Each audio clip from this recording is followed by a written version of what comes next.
복에 대한 말씀 암송 기도와 암송 찬양. 사무엘하 14장 22절 말씀. 요압이 땅에 엎드려 절하고 왕을 위하여 복을 빌고 요압이 이르되 내 주 왕이여 종의 구함을 왕이 허락하시니 종이 왕 앞에서 은혜 입은 줄을 오늘 아나이다 하고, 요압이 땅에 엎드려 절하고 왕을 위하여 복을 빌고 요압이 이르되 내 주 왕이여 종의 구함을 왕이 허락하시니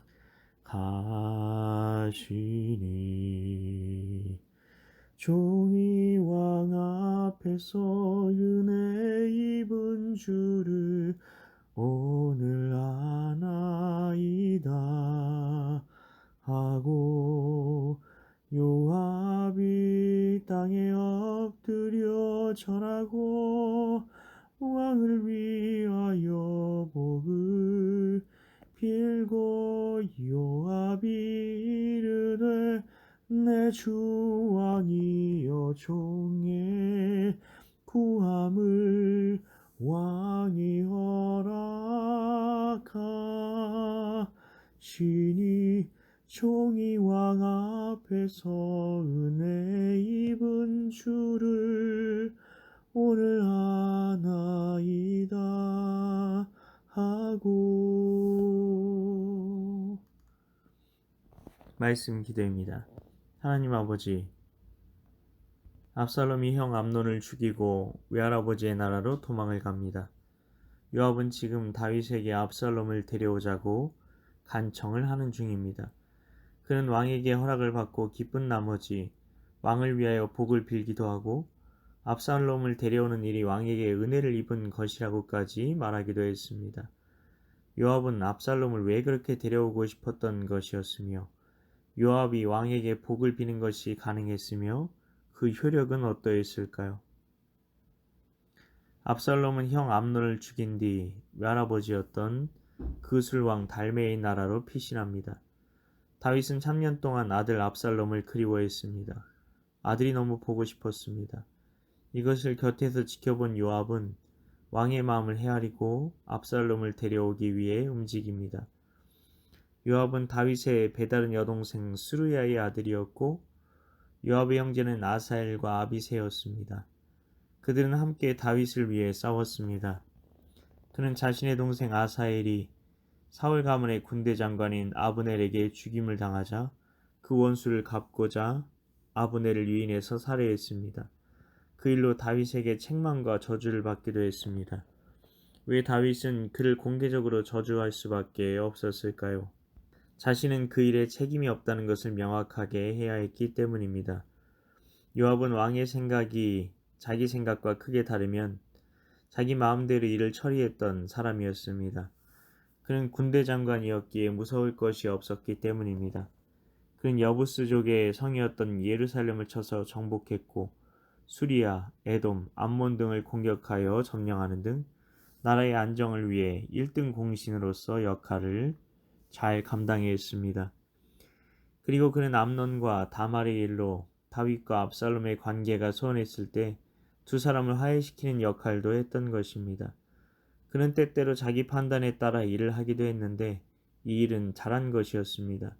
왕의 마음을 헤아리고 한 것이었기 때문입니다. 그는 나중에 자기 마음대로 일들을 하려고 하다가 결정적인 때 숙청을 당하게 됩니다. 다윗은 자신의 칼로 요압을 죽이지 않습니다. 그리고 그를 죽일 만큼 중대한 죄가 드러나지 않았을 때는 지켜보기만 했습니다. 하지만 충분히 대비했고, 그가 배신할 때 어떻게 해야 할지까지 그의 사람들을 세워서 준비시킵니다. 그는 결국 교만 때문에 파멸을 당하게 됩니다. 이 일도 어쩌면 왕의 마음을 헤아리는 좋은 뜻으로 한 것이기 때문에 잘한 것이라고 볼 수는 있을 것입니다. 그러나 여기에도 왕이 부족하니 모든 것을 다 헤아리고 지혜롭게 판단할 줄 아는 내가 무언가라도 해야지 라는 교만한 마음이 있었던 것입니다. 교만한 마음이 어떤 마음일까요? 지혜를 말하는 잠언에서 교만은 스스로 높이는 마음이 교만입니다. 다른 사람보다 자기를 높이고 다른 사람은 얕잡아 보는 마음이 교만입니다. 우리에게 이런 마음이 있을 때 주의해야 한다는 것입니다.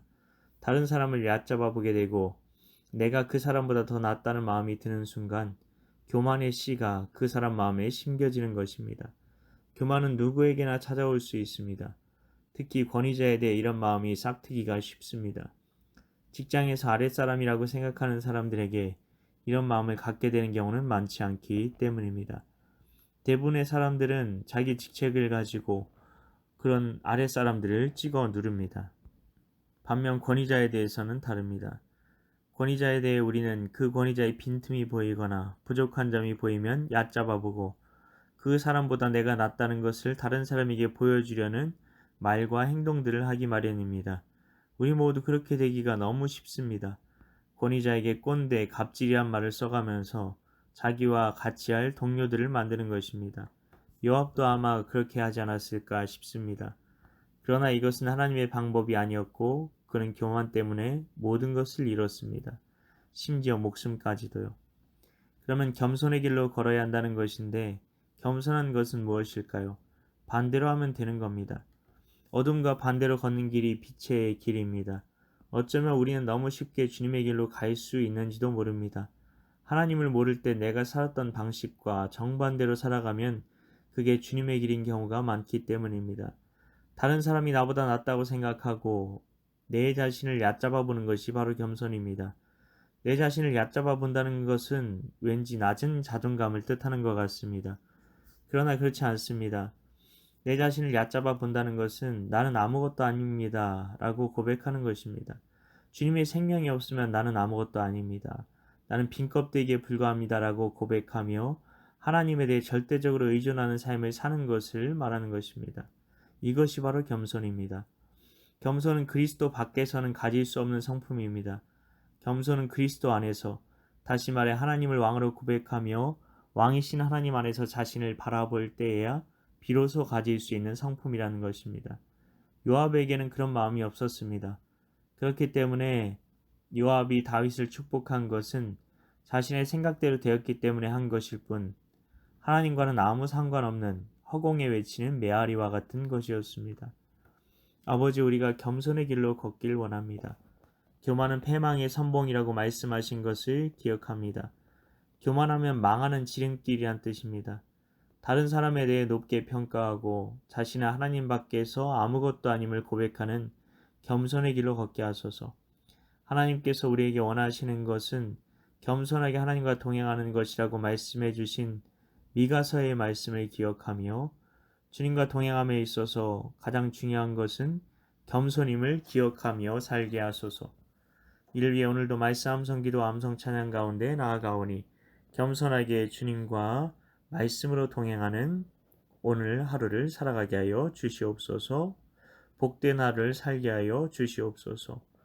믿고 감사드리오며 예수님 이름으로 기도하옵나이다.